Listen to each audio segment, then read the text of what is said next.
আসসালামু আলাইকুম রহমতুল্লাহি বারাকাতু। গত 14/5/2026 বৃহস্পতিবার সন্ধ্যায় থানার বড়বাবু আমাদেরকে ডেকেছিলেন। তার অফিসের ঠান্ডা শীতল বাতাবরণে বসিয়ে একটি নোটিফিকেশন পড়ে শোনালেন পশু হত্যা এবং মাইকে আজান সংক্রান্ত বিষয়ে। শুনতে শুনতে কখন যে রুমটি গরম হয়ে গেল বুঝতেই পারলাম না। কারণ কিছু লোক স্যারের কথা শুনলেও বুঝতে পারছিলেন না, নাকি মানতে চাইছিলেন না, এটা আমার কাছে ক্লিয়ার নয়। যাই হোক, স্যার খুব মার্জিত ভাষায় নোটিফিকেশনটি শোনালেন, যেটি 1950 খ্রিস্টাব্দে পশ্চিমবঙ্গে পশু বলি নিয়ন্ত্রণ আইন রূপে পরিচিত। সেই আইনটি পূর্ণ বাস্তবায়নের ওপর জোর দিচ্ছে বর্তমান বিজেপি সরকার। আমি ওই সমস্ত ভণ্ডদেরকে বলতে চাই, তখন তো নিশ্চয় বিজেপি বাংলায় আসেনি, তাহলে কে করেছিল এমন আইন? আজ বিজেপি সরকার তো কেবল আইনটি কার্যকর করার উপর জোর দিচ্ছে, যা রাষ্ট্রবাদী সরকারের পরিচয়। এখন আমার প্রশ্ন মুসলমানদেরকে, এখনও কি আপনাদের ঘুম ভাঙবে না যে তথাকথিত সোকল্ড সেকুলার কোনো রাজনৈতিক দলই মুসলমানদের সখা নয়?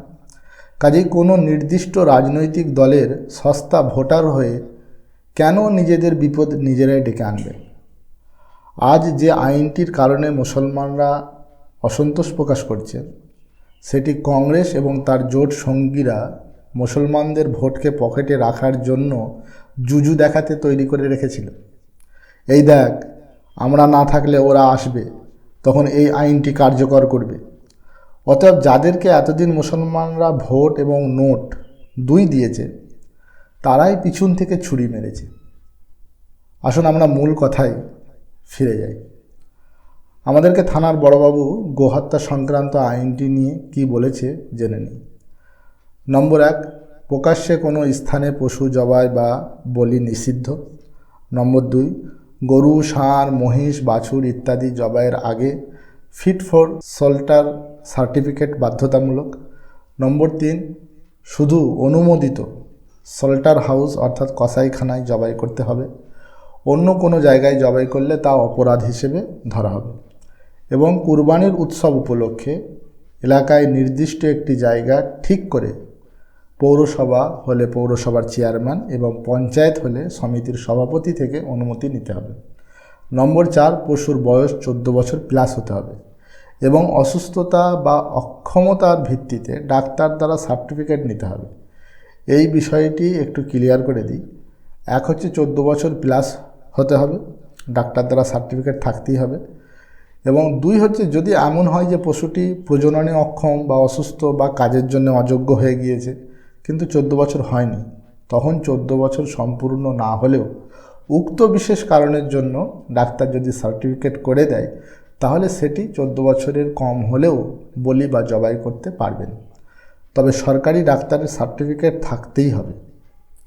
এবং নম্বর 5, এই নিয়ম ভাঙলে 6 মাস পর্যন্ত জেল বা জরিমানা হতে পারে।